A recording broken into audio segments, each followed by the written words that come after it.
Welcome students. Today I will discuss regarding India's size on globe. You see, the total area of globe is 510 million square kilometer. This is the total area of globe, or you can say total area of our Earth. You know, our Earth is a spheroid. It's a special shape. It is called geoid. So you might have listen regarding कि अर्थ जो है orange shape का है, अर्थ जो है Apple के जैसा दिखता है इस तरह से, लेकिन अर्थ का जो एक्चुअल शेप है उसको हम लोग जियोइड कहते हैं या स्फेरॉइड कहते हैं। क्योंकि आप देखिएगा अर्थ का जो डायमीटर है, इक्वेटोरियल डायमीटर और पोलर डायमीटर में लिटिल बिट डिफरेंस है। इक्वेटोरियल जो डायमीटर है अर्थ का वो 12,756 किलोमीटर है, और जो पोलर डायमीटर है वो इक्वेटोरियल डायमीटर से थोड़ा कम है, वो है 12,714 किलोमीटर। ये आपको कहीं कहीं 713 में मिल सकता है, 1 किलोमीटर 0.5 किलोमीटर का डिफरेंस आपको मिल सकता है। तो ये है हमारा अर्थ, और इस अर्थ का टोटल एरिया जो है आपका 510 मिलियन स्क्वायर किलोमीटर है। आपने यह भी पढ़ा होगा कि अर्थ पर दो फीचर्स हमको देखने को मिलते हैं, और वह है लैंड और वाटर। तो हम देखते हैं जो लैंड है टोटल ग्लोब का जो ज्योग्राफिकल एरिया है उसका 29% है, और उसका total area 149 million square kilometre है। और इसी में आपका 7 कंटिनेंट्स ऑफ द वर्ल्ड जो है ये 149 मिलियन स्क्वायर किलोमीटर उसका टोटल एरिया है। और जो वाटर है आपका 71% है, जिसका total area 361 million square kilometre है। मैंने आपको प्रीवियस वीडियो में बताया कि ये जो है आपका वेस्ट टू ईस्ट और east to west imaginary line जो अर्थ को दो इक्वल पार्ट में डिवाइड करता है उसको हम लोग इक्वेटर कहते हैं। तो इक्वेटर जो है आपका अर्थ को दो पार्ट में नॉर्दर्न हेमिस्फीयर और सदर्न हेमिस्फीयर में डिवाइड करता है। तो अगर आप ग्लोब पे या वर्ल्ड के मैप पे नज़र डालिएगा तो आपको पता चलेगा कि जो नॉर्दर्न हेमिस्फीयर है उसमें लैंड एरिया ज़्यादा है सदर्न हेमिस्फीयर के कंपैरिजन में। तो नॉर्दर्न हेमिस्फीयर में आपका लैंड एरिया अबाउट 40% है, जबकि सदर्न हेमिस्फीयर में लैंड एरिया अबाउट 20% है। तो हम देखते हैं ये जो लैंड एरिया है इसमें लगभग है ना अबाउट 200 कंट्रीज है वर्ल्ड में, है ना। उसमें हम लोग इंडिया को देखते हैं कि इंडिया कहाँ पर है। तो देखिए जो वर्ल्ड का country largest country area wise वो है रसिया, और उसका टोटल एरिया है 17.07 million square kilometre. World largest country area wise कौन है? रसिया, और इसका एरिया 17.07 मिलियन स्क्वायर किलोमीटर। और अगर आपसे पूछा जाए कि population wise world largest country कौन है तो वह है चाइना। ये है पॉपुलेशन वाइज, याद रखना है आपको। और सेकेंड नंबर पे जो आपका कंट्री है एरिया वाइज कनाडा है, और ये इसका area 9.97 million square kilometre. Third number पर जो कंट्री है वह यूएसए है, और इसका एरिया 9.80 मिलियन स्क्वायर किलोमीटर है। फोर्थ नंबर पे आपका चाइना है जिसका एरिया 9.59 मिलियन स्क्वायर किलोमीटर है। और जैसा कि हमने बताया पॉपुलेशन वाइज यह जो first largest country of the world है। ब्राज़ील जो है वह 5th प्लेस पे है, और इसका एरिया 8.5 मिलियन स्क्वायर किलोमीटर है। और ऑस्ट्रेलिया जो है वह 6th प्लेस पे है, इसका एरिया 7.66 मिलियन स्क्वायर किलोमीटर है। अब आते हैं हम इंडिया पे। इंडिया का जो प्लेस है टोटल वर्ल्ड के ज्योग्राफिकल एरिया का आपका ये 2.42% है। टोटल वर्ल्ड के ज्योग्राफिकल एरिया का 2.42% है, और इंडिया का total area 3.28 million square kilometre, या आप इसको भी याद रख सकते हैं 32,87,263 किलोमीटर स्क्वायर। तो ये है आपका इंडिया का एरिया। और इंडिया को अगर पॉपुलेशन वाइज अगर हम लोग डिस्कस करें तो इंडिया जो है पॉपुलेशन वाइज वर्ल्ड का सेकेंड लार्जेस्ट कंट्री है एज पर 2011 सेंसस जो है वह क्या होता है कि किसी भी कंट्री के रहने वाले लोगों का जो है काउंटिंग है उसको हम लोग सेंसस कहते हैं। तो अगर पॉपुलेशन वाइज हम लोग देखेंगे तो इंडिया वर्ल्ड का सेकेंड लार्जेस्ट कंट्री है, और अगर एरिया वाइज देखेंगे तो ये वर्ल्ड का 7th लार्जेस्ट कंट्री है।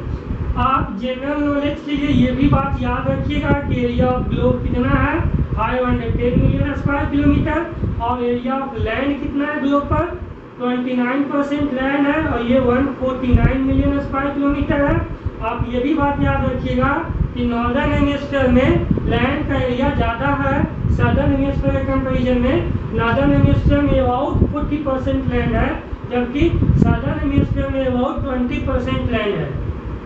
वाटर का जो एरिया है ग्लोब पर या अर्थ पर आपका 361 मिलियन स्क्वायर किलोमीटर है, जो टोटल ग्लोब के एरिया का 71% है। एक क्वेश्चन और जो कभी कभी पूछा जाता है एग्जाम में, और पूछा गया कितना बार, कि वर्ल्ड का 8th लार्जेस्ट कंट्री कौन है। तो ये बहुत इंपॉर्टेंट क्वेश्चन है कॉम्पिटिटिव एग्जाम के व्यू से भी। ये जो है आपका अर्जेंटीना है। हम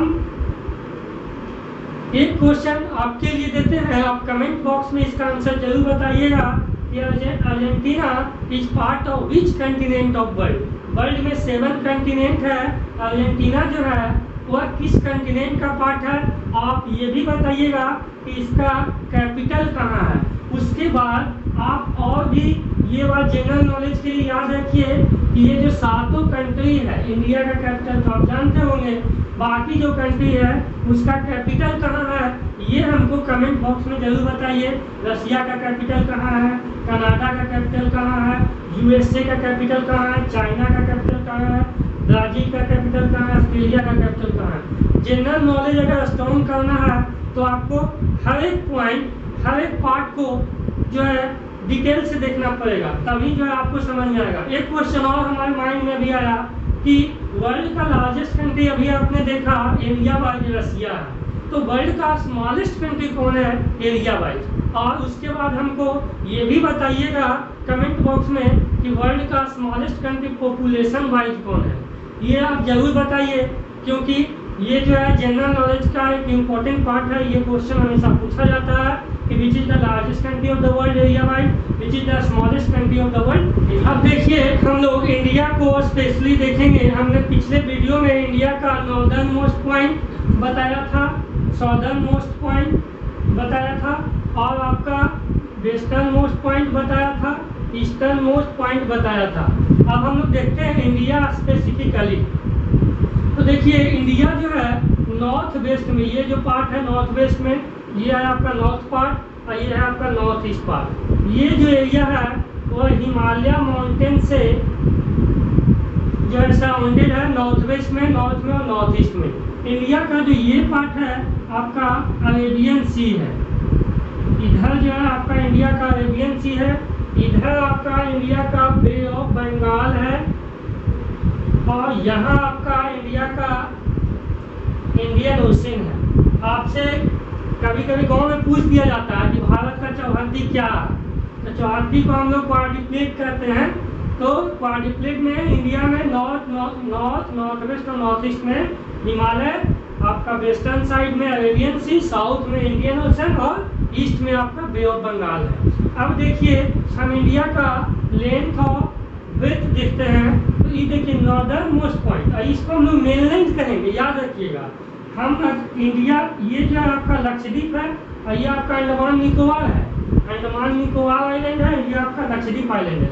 याद रखिए आपको हमेशा कि अंडमान निकोबार अगर आपसे पूछा जाए तो ये आपका बे ऑफ बंगाल में है, और लक्षद्वीप आइलैंड पूछा जाए तो ये आपका अरेबियन सी में है। और हम इसको मेनलैंड कहेंगे, मेनलैंड में हम इसको इंक्लूड नहीं करेंगे, लेकिन जब हम इंडिया का बात करेंगे तो ये जो इंडिया का इनसेपरेबल पार्ट है हम इसको इंक्लूड करेंगे। तो इंडिया का जो नॉर्थ से साउथ, जो नॉर्दर्न मोस्ट पॉइंट और सदर्न मोस्ट पॉइंट का डिस्टेंस है वो 3214 किलोमीटर है। आपको याद रखना है कि इंडिया का नॉर्दर्न मोस्ट पॉइंट हम बताए थे कौन सा है, इंदिरा कॉल है, और यहाँ पे जो है कन्याकुमारी है। तो जो नॉर्दर्न मोस्ट पॉइंट और सदर्न मोस्ट पॉइंट के बीच का जो डिफरेंस है वो 3214 किलोमीटर है। उसके बाद जो है आपका वेस्टर्न मोस्ट पॉइंट से ईस्टर्न मोस्ट पॉइंट का जो डिस्टेंस है वह 2933 किलोमीटर है। तो वेस्टर्न मोस्ट पॉइंट हमने डिस्कस किया था, कौन है, सर क्रीक है, और ईस्टर्न मोस्ट पॉइंट हमने बताया था किवितु है, बालांगू के पास अरुणाचल प्रदेश में है। आपसे 4 तरह का क्वेश्चन इससे पूछा जा सकता है कि नॉर्दर्न मोस्ट पॉइंट कौन है, नॉर्दर्न मोस्ट स्टेट कौन है, या यूनियन टेरिटोरीज कौन है। तो northern most point Indira Col है, नॉर्दर्न मोस्ट स्टेट जो है आपका स्टेट नहीं, अब यूनियन टेरिटोरीज हो गया, पहले जम्मू कश्मीर था, अभी इसका नाम लद्दाख है। उसी तरह से सदर्न मोस्ट पॉइंट जो है कन्याकुमारी, सदर्न मोस्ट जो मेनलैंड का पॉइंट है वह कन्याकुमारी है। लेकिन अगर इंडिया का सदर्न मोस्ट पॉइंट पूछा जाए तो वह इंदिरा पॉइंट और वह है निकोबार आइलैंड में। हालांकि 2004 में 2004 में वह सुनामी आया था तो वह थोड़ा डूब गया, लेकिन अभी भी थोड़ा पार्ट उसका बचा हुआ है। अभी भी हम लोग उसी को southern most point of India मानते हैं। इंडिया का जो वेस्टर्न मोस्ट पॉइंट है वह है सर क्रीक, और ये है गुजरात में। सर क्रीक के बारे में हम आगे और डिस्कस करेंगे जब हम इंडिया पाकिस्तान का बाउंड्री का डिस्कशन करेंगे। और ये आपका ईस्टर्न मोस्ट जो स्टेट है इंडिया का अरुणाचल प्रदेश है, और जो पॉइंट है ये किवितु है। अब हम लोग देख लिए एरिया भी आपने देखा कि एरिया जो है 3287,263 किलोमीटर स्क्वायर है। अब हम लोग देखते हैं इंडिया का लैंड बाउंड्री। ये देखिए हमने बताया कि ये जो है आपका वाटर बाउंड्री है। तो वाटर बाउंड्री देखिए यहाँ से स्टार्ट होता है आपका सर क्रीक से, और ये देखिए किनारे किनारे यहाँ तक जाता है। तो वाटर बाउंड्री अगर हम सिर्फ मेनलैंड का बात करते हैं तो वह है मेनलैंड का, मेनलैंड याद रखिएगा, जब हम मेनलैंड का बात करेंगे वाटर बाउंड्री तो वह 6100 किलोमीटर है। लेकिन जब इसी वाटर बाउंड्री में हम ये आइलैंड को भी इंक्लूड कर देंगे तो टोटल जो है आपका वाटर बाउंड्री 7516.6 किलोमीटर अराउंड है। और उसके बाद जो है हम लैंड बाउंड्री देखते हैं इंडिया का। तो देखिए लैंड बाउंड्री गुजरात से स्टार्ट होता है, और ये देखिए आपका जम्मू कश्मीर, पंजाब, हरियाणा, राजस्थान होते हुए आपका ये गया इधर, ठीक है, ये आपका त्रिपुरा तक इधर आपका आ जाता है। तो अगर हम लोग लैंड बाउंड्री का बात करते हैं इंडिया को, तो इंडिया का जो टोटल लैंड बाउंड्री है वो 15,200 किलोमीटर है। तो अगर आपसे पूछा जाए कि इंडिया का टोटल जो बाउंड्री है, जिसको आप लोग मैथ में पेरीमीटर या सरकमफ्रेंस कहते हैं, वो कितना है, तो इसमें से यानी लैंड बाउंड्री में से अगर हम लोग वाटर बाउंड्री को ऐड कर दे तो मेरा टोटल बाउंड्री निकल जाएगा। ये आपका कितना आ गया, 22,716.6 किलोमीटर। लेकिन अगर सिर्फ मेनलैंड का पूछा जाएगा तब कितना आ जाएगा, तो इसमें से हम 6100 जोड़ेंगे और ये कितना आ जाएगा 21,300 किलोमीटर। तो ये जो आया ये आपका इंडिया का मेनलैंड का बाउंड्री आया, और ये जो आया आपका पूरा इंडिया का बाउंड्री आ गया इंक्लूडिंग आइलैंड।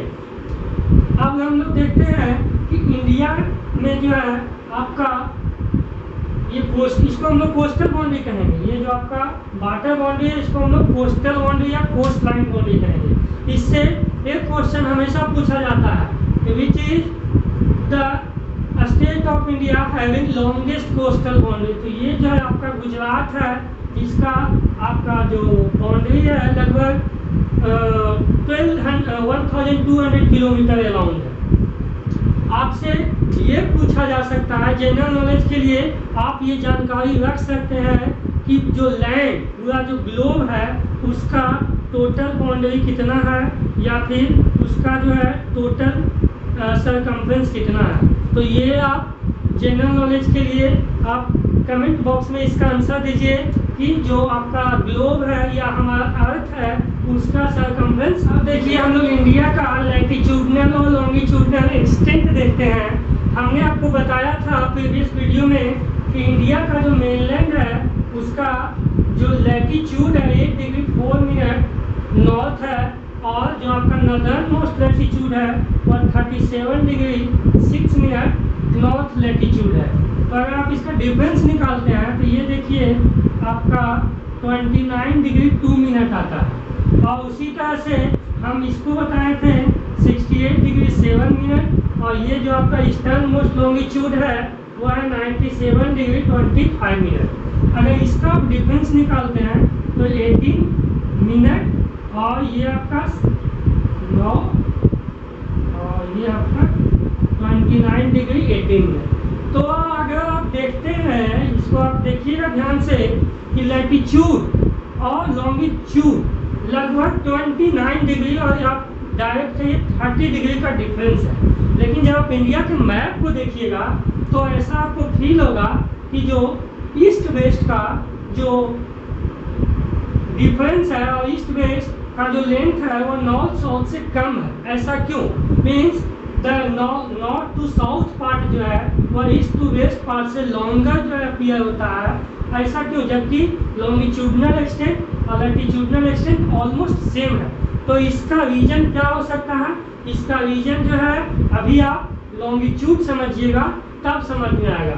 तो देखिए लॉन्गिट्यूड क्या होता है, हमने बताया था आपको पिछले वीडियो में कि लैटिट्यूड क्या है। लैटिट्यूड जो है आपका एक एंगुलर डिस्टेंस है किसी पॉइंट का, किसी प्लेस का इक्वेटर से, ठीक है।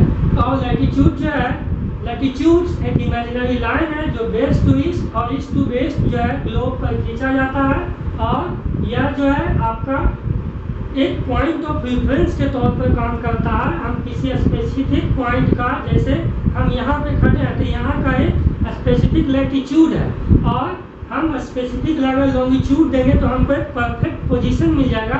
क्योंकि यह लैटिट्यूड जो देखिए, अगर हम बोलेंगे कि मैं 0 डिग्री पर हूँ तो 0 डिग्री यहाँ भी है, यहाँ भी है, यहाँ भी है। लेकिन अगर मैं बोलूँगा कि 0 डिग्री लॉन्गिट्यूड पर और 0 डिग्री लैटिट्यूड पर हूँ, तब जो है अगर फिक्स हो जाएगा आपका कि आप इस प्लेस पे हैं, क्योंकि यहाँ पे 0 डिग्री लॉन्गिट्यूड है और 0 डिग्री लैटिट्यूड भी है। तो ये पॉइंट ऑफ रेफरेंस काम करता है। आप देखिए, आप कहीं पे भी रहिएगा, आप उस जगह का परफेक्ट लोकेशन अगर जानना चाहते हैं तो आपको उस पार्टिकुलर प्लेस का, स्पेसिफिक प्लेस का लैटिट्यूड और लॉन्गिट्यूड दोनों जो है आपको पता करना होगा। क्योंकि अगर सिर्फ हम लॉन्गिट्यूड बताएंगे तब देखिए लॉन्गिट्यूड जो है आपका ये 0 डिग्री की बात करें तो यहाँ भी है, यहाँ भी है, यहाँ भी है। लेकिन अगर हम बोलेंगे कि हम जो है इस पॉइंट पे 0 डिग्री लॉन्गिट्यूड और 23 एंड हाफ डिग्री लैटिट्यूड, तब मेरा फिक्स हो जाएगा कि ये जो है मेरा यहाँ पे प्लेस है वो है 0 डिग्री लॉन्गिट्यूड और आपका 23 एंड हाफ डिग्री लैटिट्यूड। यानी कि ये पॉइंट ऑफ रेफरेंस काम करता है। तो लैटिट्यूड जो है पॉइंट है ना, और उसको हम कह सकते हैं एक एंगुलर डिस्टेंस है, कहाँ से? सेंटर ऑफ द अर्थ से, इक्वेटर से। उसी तरह से लॉन्गिट्यूड जो है वो है एंगुलर डिस्टेंस है। एंगुलर डिस्टेंस है कहाँ से?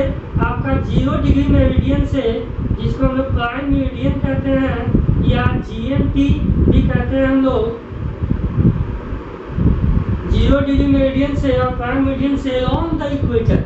मतलब हम अगर किसी स्पेसिफिक पॉइंट का लॉन्गिट्यूड जानना चाहते हैं तो ये 0 डिग्री है, तो 0 डिग्री जहाँ इक्वेटर पे क्रॉस करता है वहाँ से उस पॉइंट का एंगुलर डिस्टेंस ही उस प्लेस का लॉन्गिट्यूड हो जाएगा।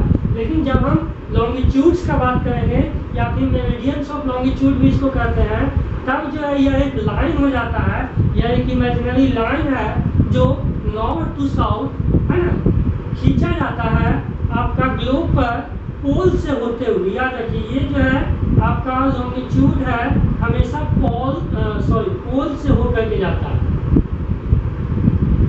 प्रोनाउंसिएशन थोड़ा गड़बड़ है, सरकारी स्कूल से पढ़े हुए हैं तो इसको उतना ध्यान मत दीजिएगा आप लोग।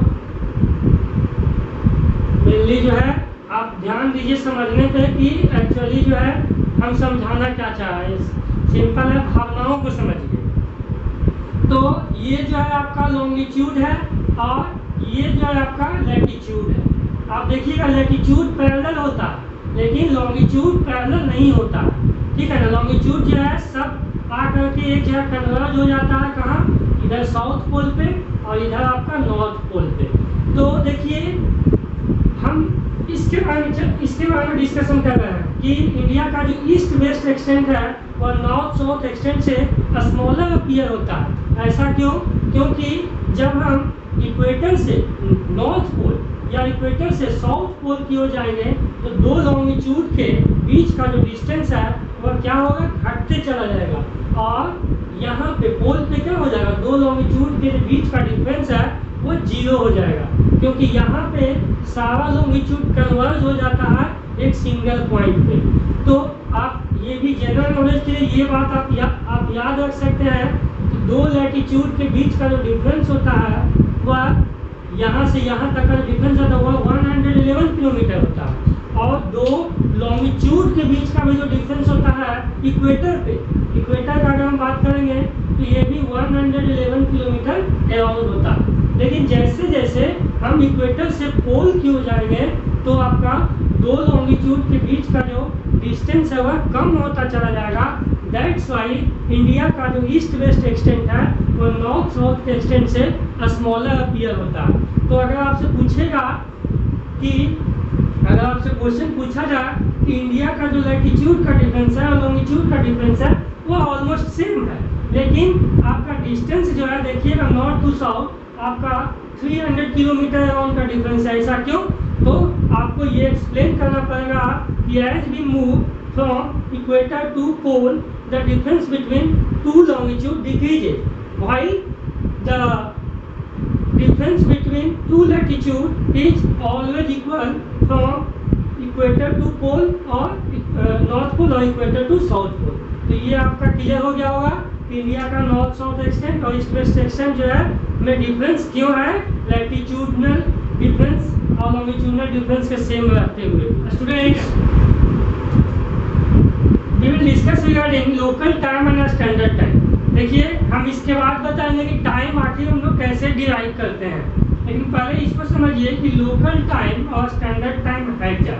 तो देखिए टाइम जो है लॉन्गिट्यूड से डिराइव होता है, तो लोकल टाइम जो है उस लॉन्गिट्यूड पे जिस लॉन्गिट्यूड पे प्लेस है उसका टाइम को हम लोग लोकल टाइम कहते हैं। यानी अगर आप गया में हैं, पटना में हैं, तो गया से जो लॉन्गिट्यूड पास करेगा और उस लॉन्गिट्यूड पर जो टाइम होगा उसको हम लोग लोकल टाइम कहेंगे।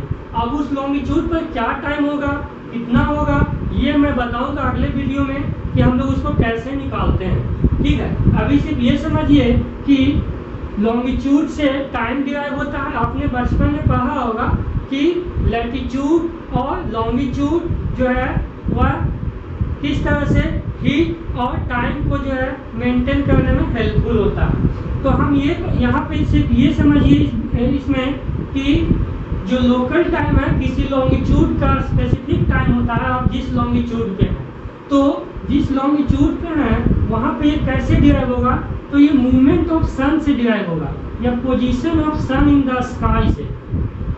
यानी कि आपका जब सन जो है जस्ट ओवरहेड होता है तब आपका शैडो जो है शॉर्टेस्ट होगा, और जब आपका शैडो शॉर्टेस्ट होगा तब जो है हम कहेंगे कि 12 बजा या नून का टाइमिंग है। आपने देखा होगा अगर आप विष्णुपद मंदिर विजिट किए होंगे तो वहाँ सन डायल है, तो सन डायल में 12 o'clock तब जो है बजता है जब सन ओवरहेड होता है, एकदम उसका सीधा होगा और जब उसका शैडो शॉर्टेस्ट होगा।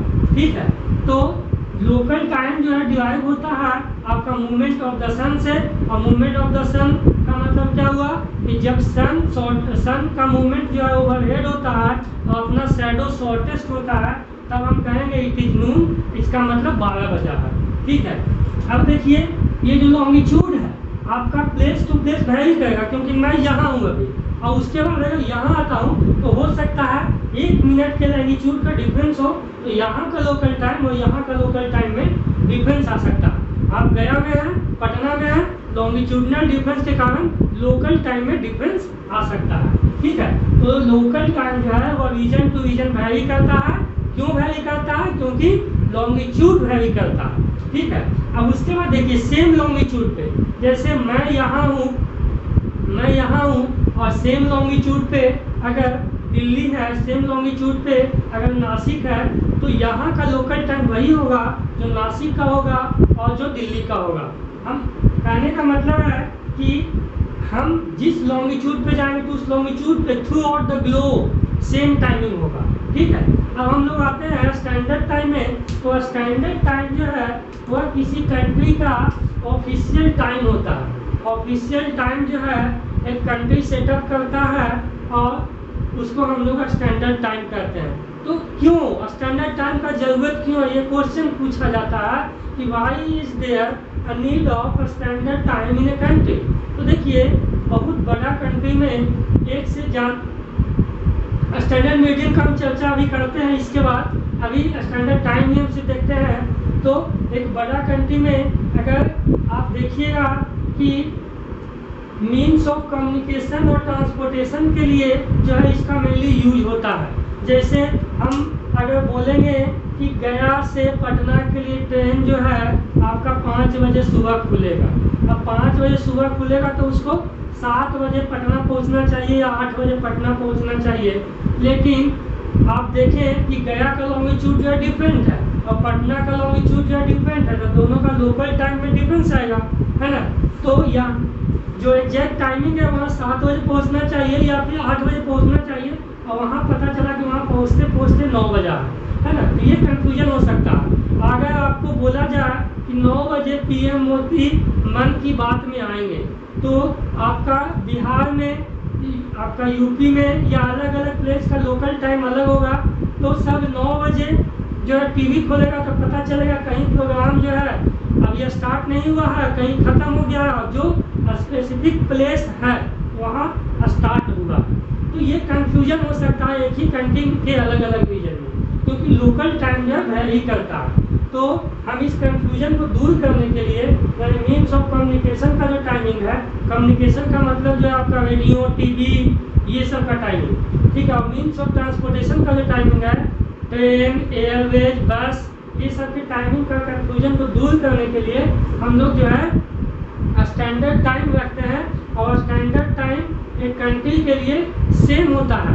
मतलब कि अगर स्टैंडर्ड टाइम फिक्स कर दिया गया कि अगर 12 o'clock हुआ है तो दिल्ली में अगर 12 o'clock होगा तो अरुणाचल प्रदेश में भी 12 o'clock होगा, आपका गुजरात में भी 12 o'clock होगा, आपका चेन्नई में भी 12 o'clock होगा, जम्मू कश्मीर में भी 12 o'clock होगा।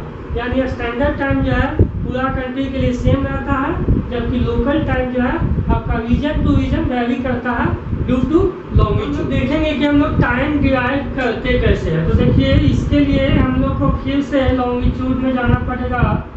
तो टाइम डिवाइड करने के लिए अभी हमने बताया कि लॉन्गिट्यूड जो है वह नॉर्थ पोल और साउथ पोल से होकर के जाता है।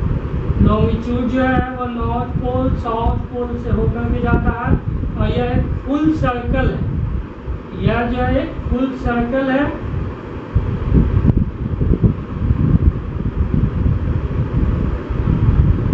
अब देखिए ये आपका नॉर्थ पोल है और ये आपका साउथ पोल है। अब देखिए ये जो है 0 डिग्री, ये जो आपका नॉर्थ पोल साउथ पोल से मिलाते हुए जो लाइन खींचा गया है वह 0 डिग्री लॉन्गिट्यूड हम लोग करते हैं। और यह रॉयल ऑब्जर्वेटरी लंदन से होकर के पास करता है। इसको हम लोग GMT करते हैं, ग्रीनविच मीन टाइम, ठीक है। तो ये जो है आपका प्राइम मेरिडियन भी इसको कहते हैं हम लोग, प्राइम मेरिडियन, क्योंकि ये इसी से जो है हम पूरे वर्ल्ड का टाइम को डिसाइड करते हैं। ये जो है आपका प्राइम मेरिडियन है। आपके लिए जो है एक बात समझना यहाँ पे कि देखिए ये जो 0 डिग्री लाइन है वो लंदन से ही होकर के क्यों जा रहा है, ठीक है। क्योंकि लैटिट्यूड के बारे में तो हम समझें कि ये लैटिट्यूड बड़ा है आपका 0 डिग्री, तो हम लोग इसको इक्वेटर कह रहे हैं, ठीक है। लेकिन सारा लॉन्गिट्यूड सेम है, क्योंकि सब जो है इधर से आकर के इधर मिलेगा, ठीक है। सब एक फुल सर्कल है। तो ये लंदन से होकर के ही क्यों जा रहा है, तो देखिए जो 0 डिग्री लॉन्गिट्यूड लंदन से होकर के इसलिए जा रहा है क्योंकि जिस समय इसको बनाया गया लगभग 19वीं सेंचुरी के आसपास इसको जो है मतलब ड्रा किया गया, ये जो है एक्चुअली में वहाँ खींचा हुआ, ठीक है। आपका रॉयल ऑब्जर्वेटरी लंदन में ये खींचा हुआ है। ऐसे तो ये एक इमेजिनरी लाइन है, लेकिन वहाँ पे ये खींचा गया है कि ये जो है आपका 0 डिग्री लॉन्गिट्यूड या प्राइम मेरिडियन है, ठीक है। तो ये लंदन से होकर इसलिए जाता है क्योंकि उस समय लंदन का कॉलोनी जो है पूरे वर्ल्ड पे था, ठीक है। और लंदन का वर्ल्ड पे एक इफेक्ट था और वहाँ के चर्च का भी जो है लोगों पे एक इफेक्ट था, तो इसीलिए इसको लंदन से पास करवाया गया है ना, ताकि यूके का जो डोमिनेशन है वो वर्ल्ड में बना रहे। तो हम लोग जनरली ये समझेंगे कि जो यूके जो है उस समय पूरा वर्ल्ड पे राज कर रहा था, इसीलिए इसको यूके में बनाया गया, जबकि इसको और भी कहीं भी बनाया जा सकता था, लेकिन अब ये वही है, तो इसलिए हम लोग को उसी को लेकर करके जो है इसका स्टडी करना, ठीक है। तो अब देखिए हम इससे टाइम कैसे डिराइव करते हैं, तो ये देखिए 0 डिग्री लॉन्गिट्यूड है आपका, लंदन से होकर के पास करता है। अब हम लोग को टाइम निकालने के लिए अर्थ का जो मूवमेंट है उस पर ध्यान देना पड़ेगा। आपने पढ़ा होगा क्लास 6 में कि अर्थ का 2 मूवमेंट है, एक है रोटेशन और एक है रिवोल्यूशन। रोटेशन का मतलब क्या है कि अर्थ जो है अपना एक्सिस पे जो है घूमता है। जैसे देखिए हम आपके सामने खड़ा है, तो हमारा पैर जो है, मान लीजिए कि हम अर्थ है, हमारा पैर जो है अर्थ का एक्सिस है, तो हम ऐसे ऐसे अगर घूमेंगे, और अगर ये कैमरा सन है तो सन का जो लाइट मेरा जिस पार्ट पे पड़ेगा उधर डे होगा, और जिस पार्ट पे नहीं पड़ेगा यानी पीछे जहाँ आपको नजर नहीं आ रहा है वो नाइट है। तो अर्थ का रोटेशन जो है अर्थ पर दिन और रात के लिए जो है रिस्पॉन्सिबल है, यानी rotation of the earth causes day and night. अब देखिए यहाँ पे रोटेशन आ गया, तो क्वेश्चन है आपके लिए, कमेंट बॉक्स में आप इसका आंसर बताइए कि अर्थ का रोटेशन का स्पीड कितना है ना, what is the speed of the rotation of the earth. तो अभी हम ये समझ रहे थे कि रोटेशन के कारण अर्थ पर दिन और रात होता है। अर्थ रोटेट करता है कैसे, अपने एक्सिस पे।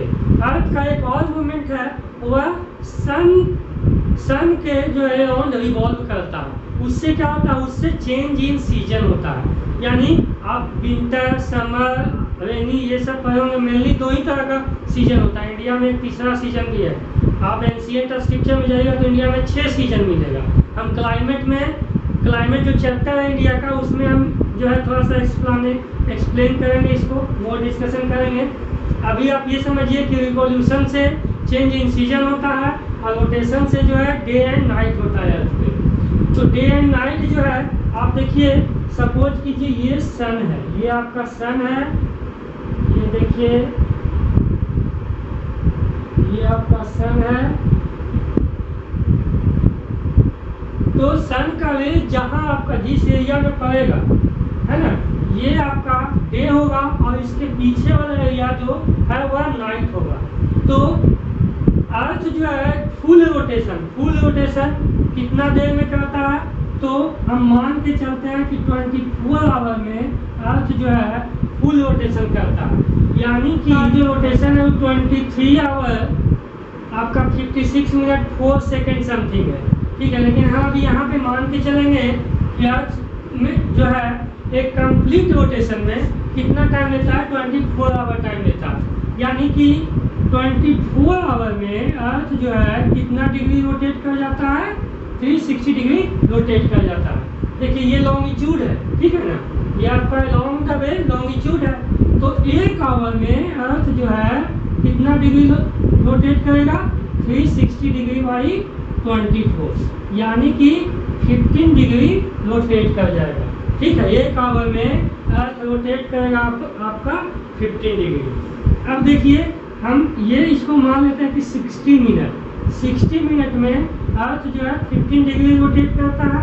तो 1 डिग्री रोटेट करने में अर्थ कितना टाइम लेगा, 16 बाई 15 मिनट, यानी कि 4 मिनट में अर्थ जो है 1 डिग्री रोटेट कर जाता है। अब देखिए हम इससे जो है टाइम को डिराइव करेंगे।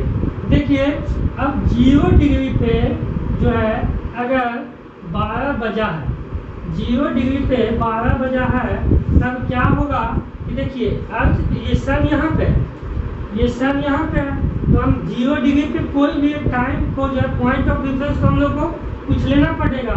तो 0 डिग्री पे अगर 12 बजा है तो 15 डिग्री, ये देखिए बेस ट्विस्ट रोटेट कर रहा है, ठीक है। तो आपका 15 डिग्री पे कितना बज जाएगा, 1 बजेगा, क्योंकि आप देखिए 15 1 आवर रोटेट करने में आप कितना टाइम लगा 15 डिग्री। उसी तरह से ये आपका इस पे कितना बजेगा यानी 30 डिग्री पे तो 2 बज जाएगा।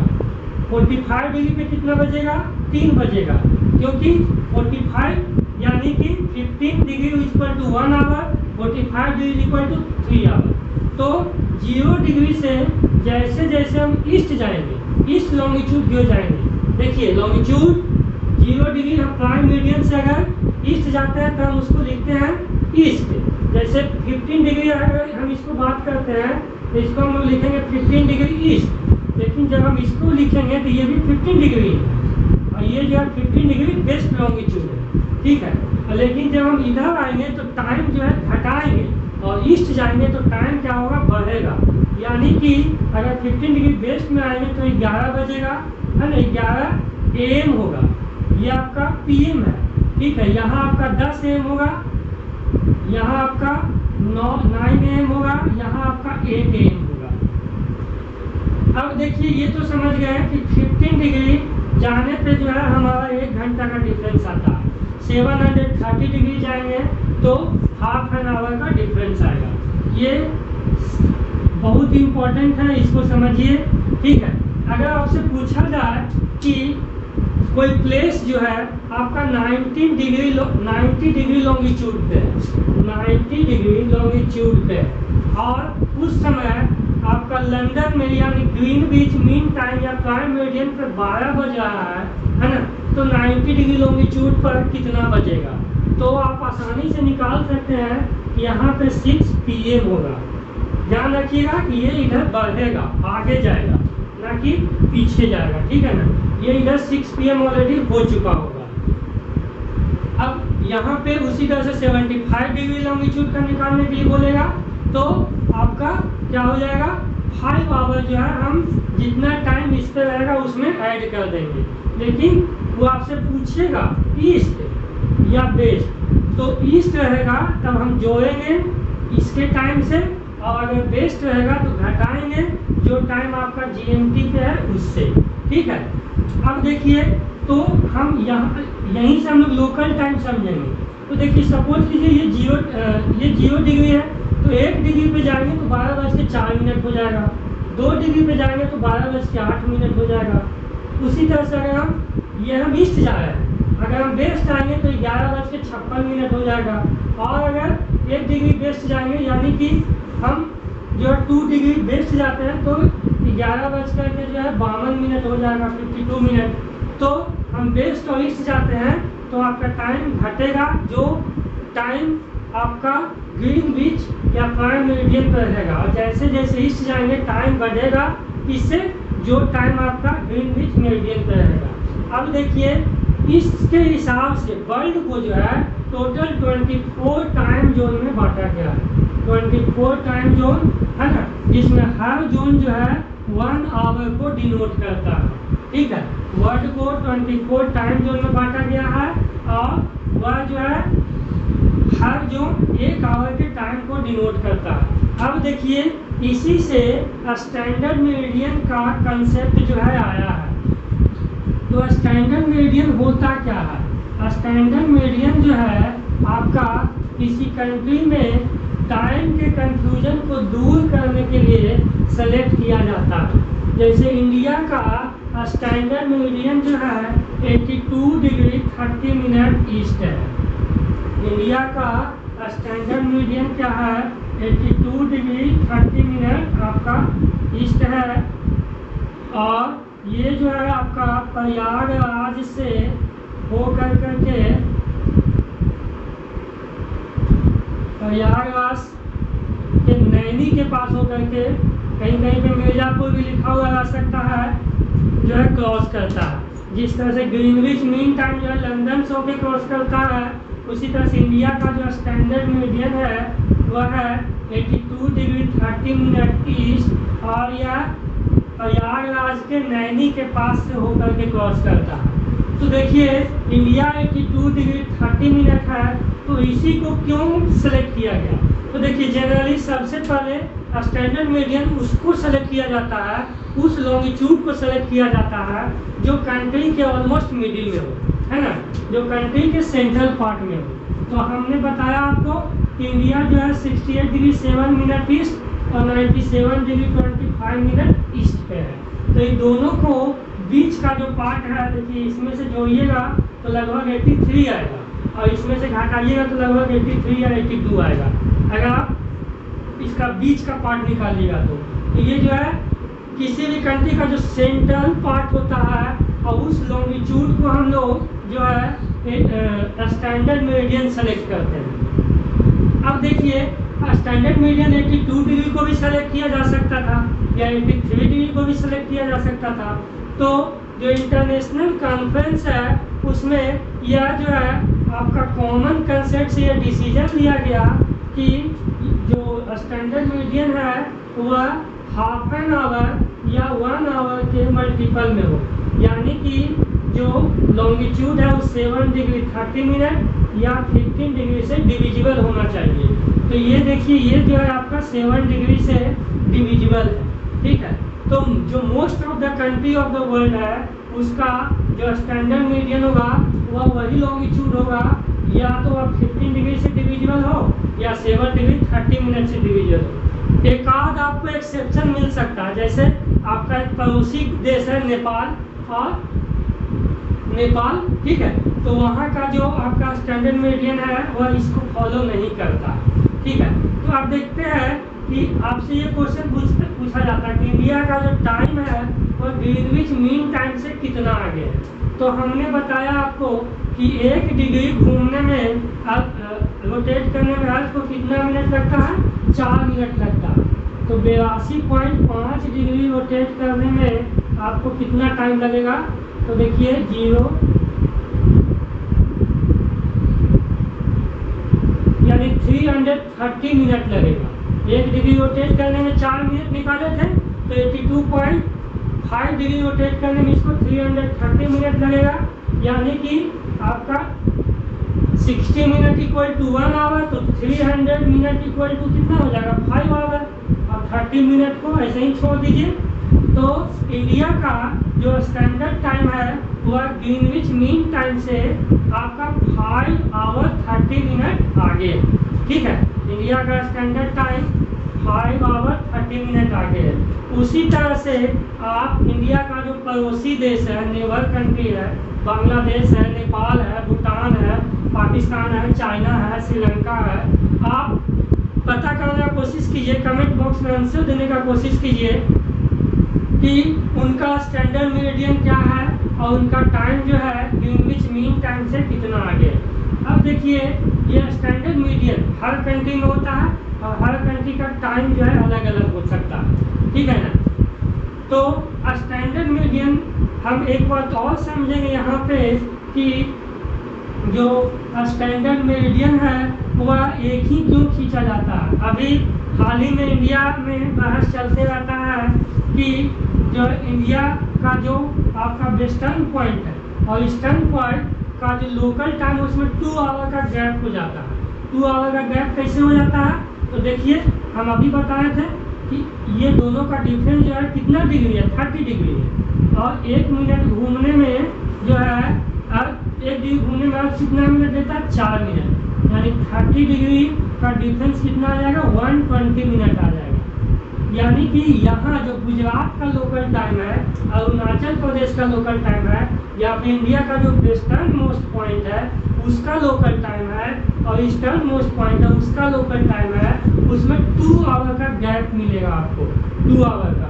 यानी कि इस अगर लोकल टाइम में यहाँ आपका 5 बज रहा होगा तो यहाँ उस समय 3 ही बज रहा होगा लोकल टाइम के अनुसार, ठीक है, लोकल टाइम के अनुसार, ठीक है।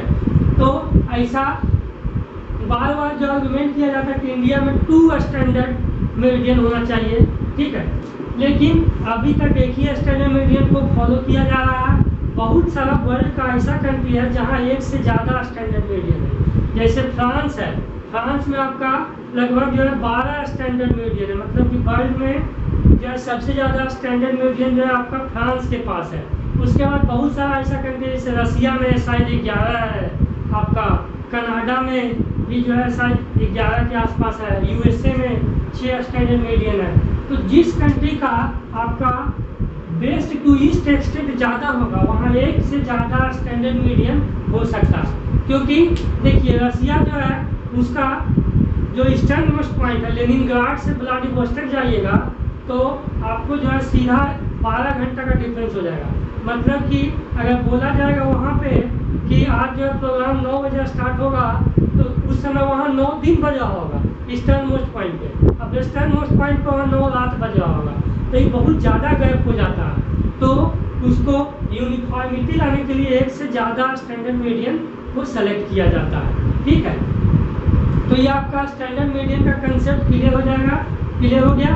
स्टैंडर्ड मीडियन जो है आप इसको डिफाइन करने की कोशिश कीजिए, मिनिमम 3 पॉइंट में इसको लिखने का कोशिश कीजिए। ठीक है, अगर कुछ कंफ्यूजन है तो आप कमेंट बॉक्स में बताइए। Thank you.